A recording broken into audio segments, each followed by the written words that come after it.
By the looks of my watch, it's officially grave time.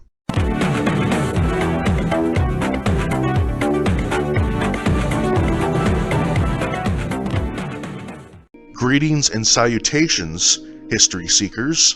Today we're in Dorado County, preferably Pollock Pines, California, and to set up the story of today's episode, here is a plaque that I'm about to read. In memory of the bravery of our pioneer officers, scene of the robbery of 2 coaches of the Pioneer Stage Line running between Virginia City, Nevada and Sacramento, California, perpetrated by a gang of 14 men.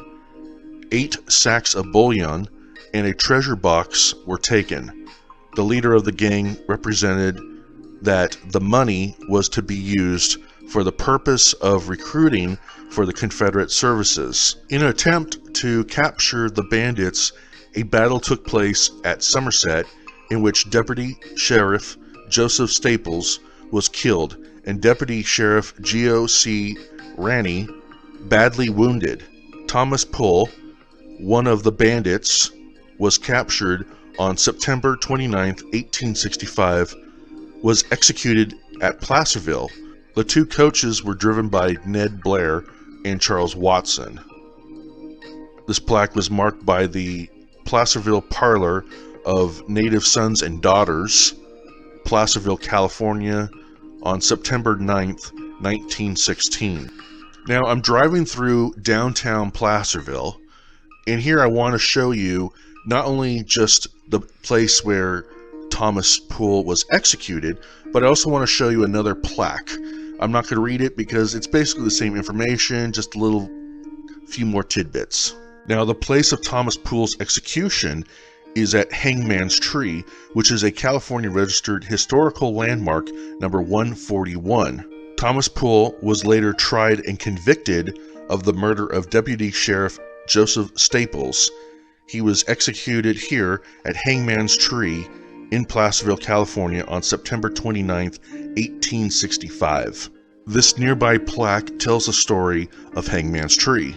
It reads, "This was the site of Elsner's hay yard on which stood Hangman's Tree, where vigilantes executed many men for various crimes. The stump of the tree is underneath this building.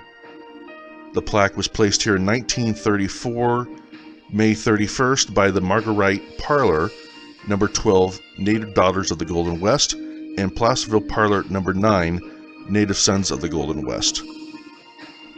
Our final stop of this episode is here at the Placerville Union Cemetery, which is roughly a mile away from downtown Placerville. I've done a couple episodes already from this location, and now we're going to check out the grave of Deputy Sheriff Joseph Staples. As of making this video here in 2022, Joseph Staples was killed in 1864. He's been deceased now for 158 years.